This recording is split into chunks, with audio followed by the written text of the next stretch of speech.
Good morning. My name is Rochelle Nesobron, 11 Irving Goffman.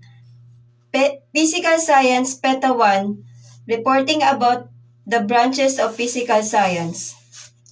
Physical science, the study of non-living things like matter, energy, space, and time. The main branches of physical science are chemistry and physics, and some sub-branches include geology, astronomy, and meteorology.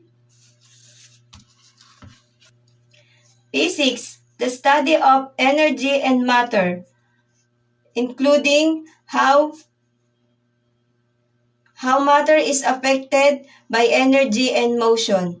Physics is also examine the fundamental parts of matter, such as atoms, proton, neutron, and quarks.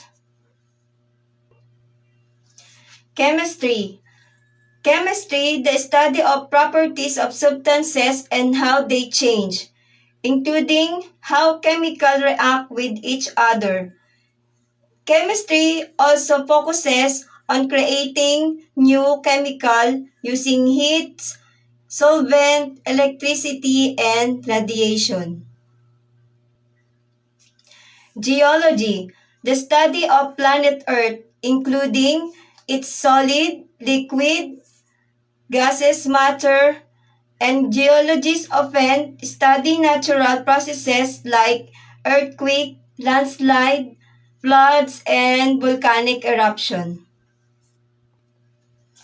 Astronomy, the study of the universe beyond Earth, including stars, moon, and other planets. Astronomy uses both chemistry and physics to explore objects in space. Meteorology, the study of atmosphere, including the scientific principle to analyze, explain, observe, or forecast the weather. Thank you.